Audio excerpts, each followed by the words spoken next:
Hello everyone. So this is the August update for the shares that I have bought. So what I've been doing is for the past few months, I'm new to share trading. So I've been explaining the basics of share trading for people who've never done share trading, making it simple for people to understand what share trading means and how you can make money out of share trading, and some of the fundamentals of share trading. So I've been explaining this in a series of videos, and also along with that, people have been asking me, can you give us your investments, and we can get an idea of that.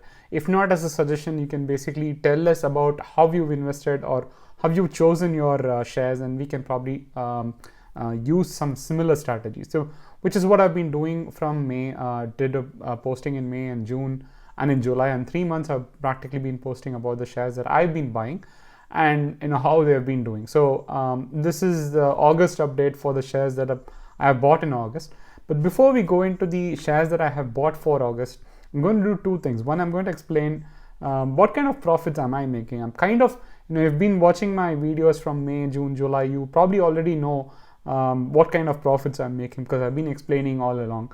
I'm just going to pick up some of the top performance of my shares and explain, what kind of percentage of profits that I have made or they have made in the shares from the point that I have announced it in the video. So like in the video, I basically said that I've already bought the share.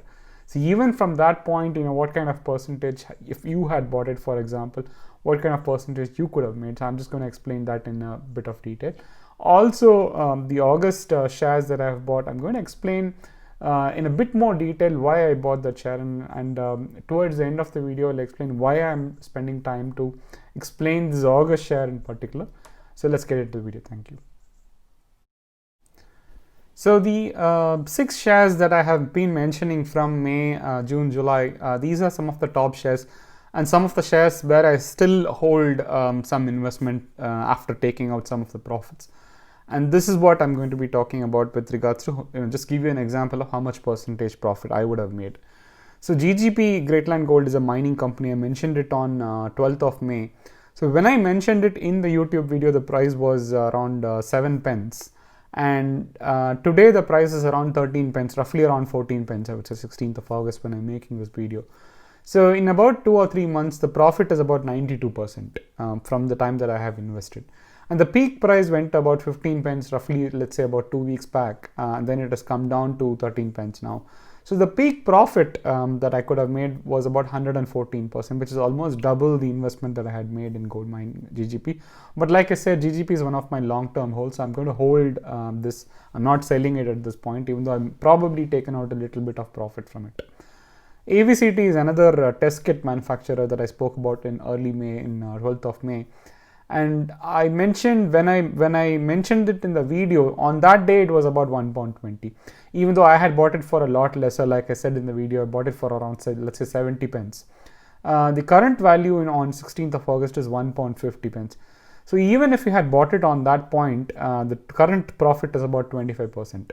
But a few weeks back, on one of the days when there was a lot of good news for Avacta, the price went up to about 2.15 pence, which is around roughly 80% profit from the time that I made the video where I said the price was around 1.20. So that's kind of giving you an expectation to how much percentage profit I would have made if I had bought it at 70 pence.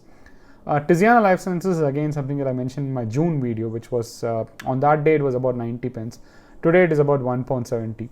Again, like I mentioned in the video, I bought it for a lot lesser. When I made the video on that point, it was about 90 pence, which is the reference point. Even from that point, it's about 90% up. It's about 89% now. But again, a few days back, it went about £3 when they announced the stem printer demerger news. And it was roughly about 233% from the point that I had mentioned it in the 19th of June. So within a couple of months, it was more than double. In fact, it was almost 200% profit, which is like triple the money that you have invested. Omega Diagnostics is another COVID test kit manufacturer, which I mentioned it on 19th of July, exactly about a month back. And that time it was about 36 pence. And today it is sitting at 57 pence, which is roughly around 57% profit. And it went up to about 63 pence a few days back, again a 74% profit if we had sold it on that day. Hemogenics and EUA Eurasia Mining, I said it's kind of my long term, because they're one hemo I'm expecting them to come up with some of their researches are probably going to take a few months, but once they do, it's probably going to be a huge company at that point. So it's a long term, but even then, bought it at, I mentioned it around 8 pence on 19th of July. Today it is sitting around 9 pence, let's say. Still a 14% profit. Eurasia Mining, again, the day I mentioned it was about 19th of July. It was about 19 pence per share. And today it is sitting at around 23 pence per share, which is still a 14 pence profit. Both of these went up to about 10 pence and 24 pence respectively, which is roughly around 20-25% profit if we had sold it at that point and just come out of it. So that's kind of giving you an indication that even if it's like a long-term share, even if you do want to come out of it, it's still like 10 to 15%, 10 to 20% profit. Even if I have no intention of selling, if I had to exit for some reasons, I still make about 20% profit.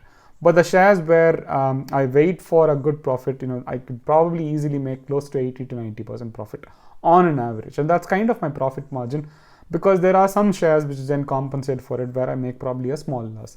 Like I explained in my previous video, the strategy is to avoid a big loss. So the share for this month, and this is probably a clear example because I bought only one share. There's going to be only one. It's not a suggestion again, but this if I have to mention one share, there's only one share for August that I have to mention, which is a company called Supply Me, which is the ticker code is SYME. It's a fintech company. I'll explain what this company does in a minute, but I bought it on 30th of July for around 0.0005 pence or 0.0005 pounds. I should say it's like 0.05 pence. So it's less than a pence, less than 1 penny. It's roughly about, I would say, 20 times less than 1 penny. And today on 16th of August, it's sitting at 0.0032 pounds, which is roughly 540% profit from the time that I had bought it. So nearly about 5 to 6 times profit from the time that I bought it. So if I had bought, let's say, theoretically, let's say if I bought it for 100 pounds, I'm sitting at around 500 to 600 pounds profit on that one share alone. And these are the kind of shares that come once in a while, once in a blue moon. And I've even kind of posted the transaction as an update too, just to show you that that I bought the share on that particular day, and I kept buying more. So my shares are probably accumulated at different prices, but that's the kind of profit margin if we had identified the share on that particular day and bought it on that particular day where it's sitting today. The reason why it's grown so much and why it's also expected to go up even further is because it's a revolutionary inventory financing company.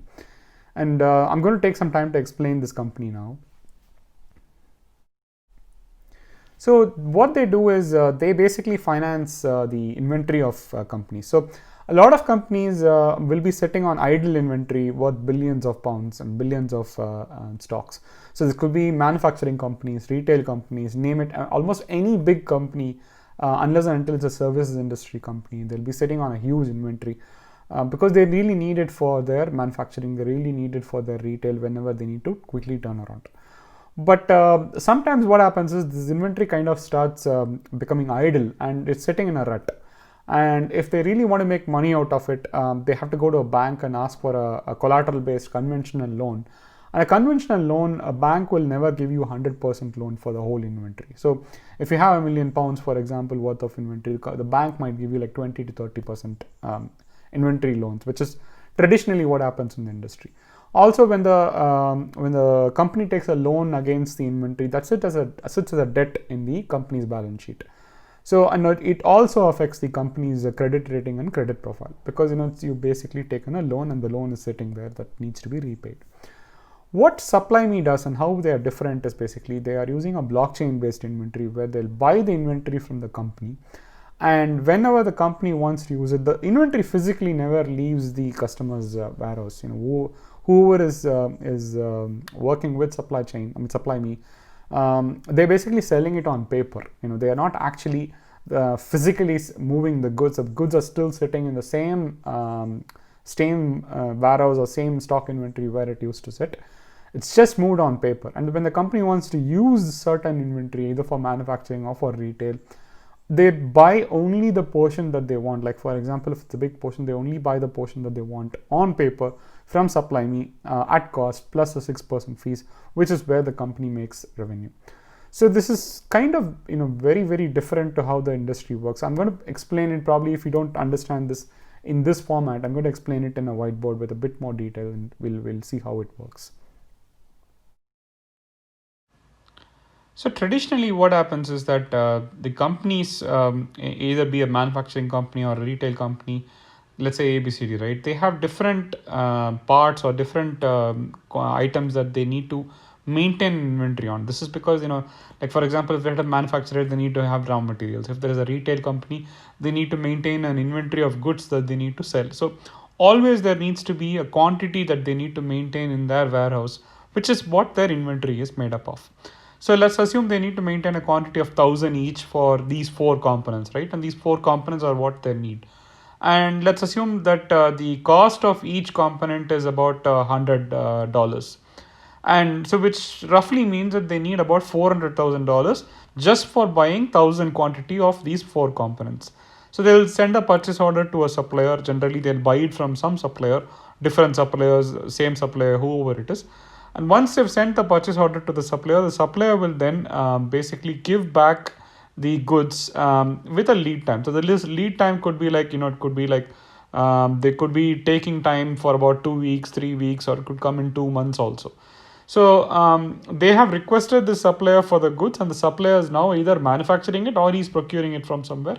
And he will then take his time, and let's say after 2 weeks or after 2 months, he's going to send this goods back to the company. At which point the company will then get the goods, which is when the inventory balance will go up, or which is when the stocks will be sitting in the company's inventory. Now they only need 1,000, let's say, at the point of manufacturing, because of the lead time, right? Because of, let's say, 2 weeks or 2 months that it takes to get the product.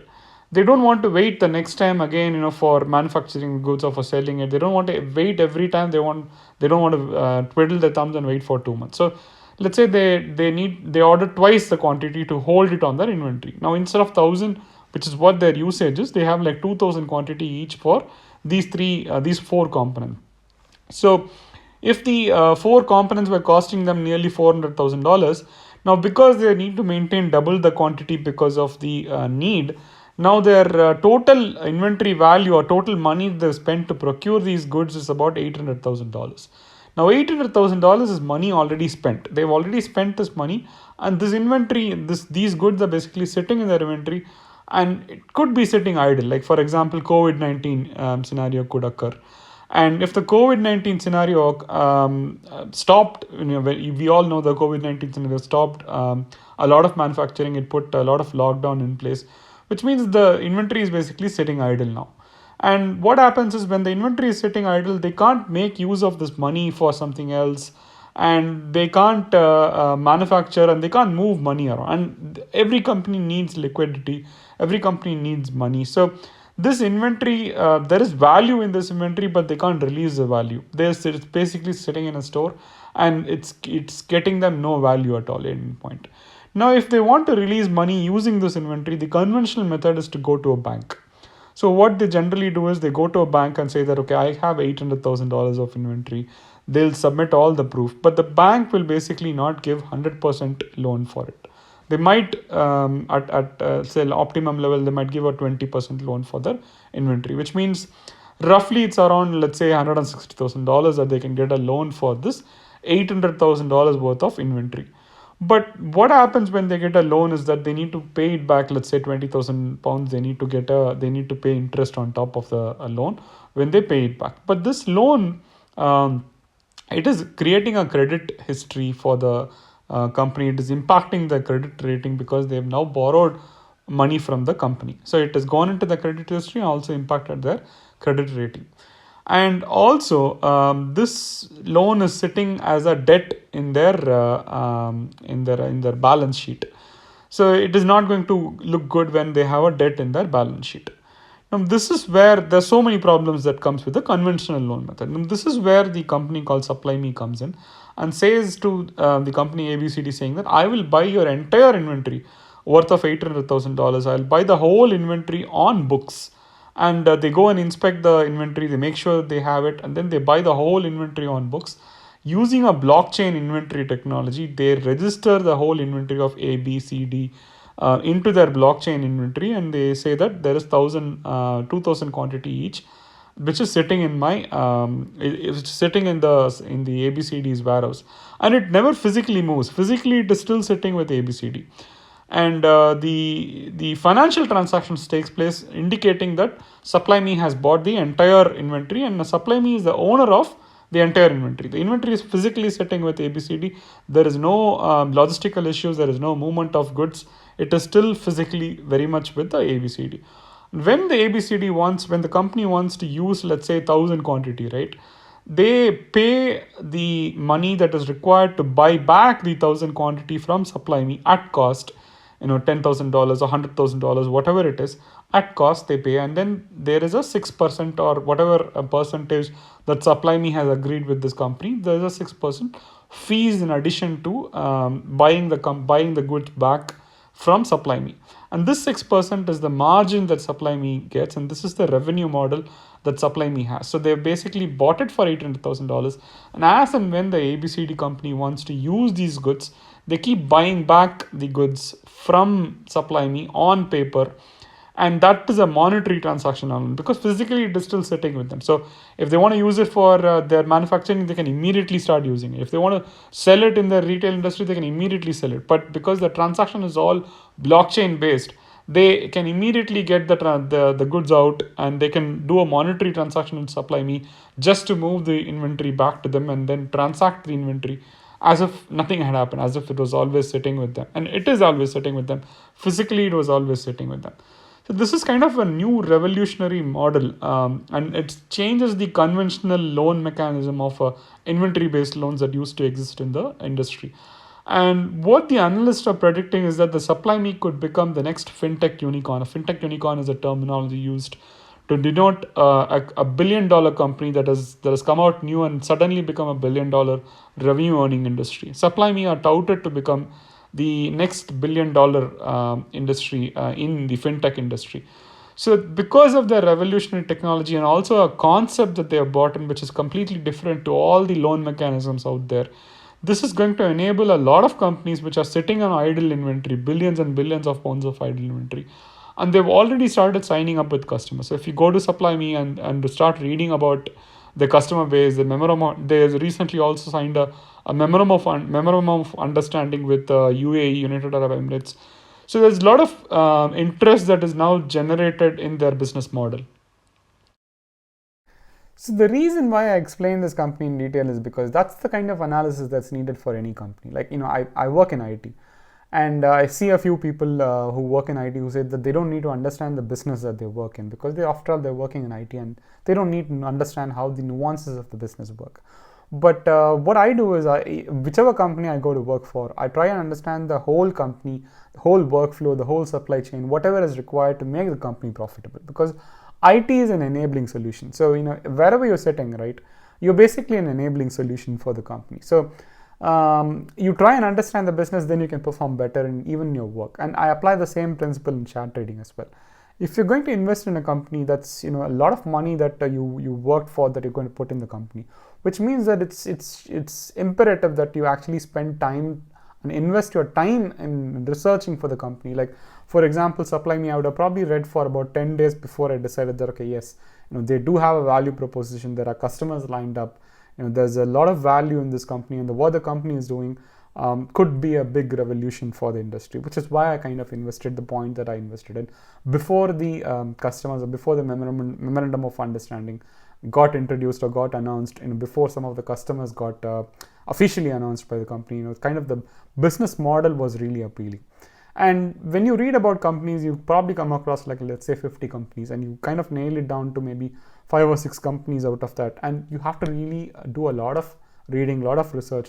I've kind of cut down a lot of my TV time, and I've been spending, because I've got a bit of free time, I've kind of been spending most of my time in doing research on these kind of shares, and which is what is turning it to be profitable. So any investment that you do, it's not just necessary to listen to videos like mine and just say that that guy has invested, so I'm also going to invest it. You need to do your own research. It's called DYOR. I've already said it in a few of my videos.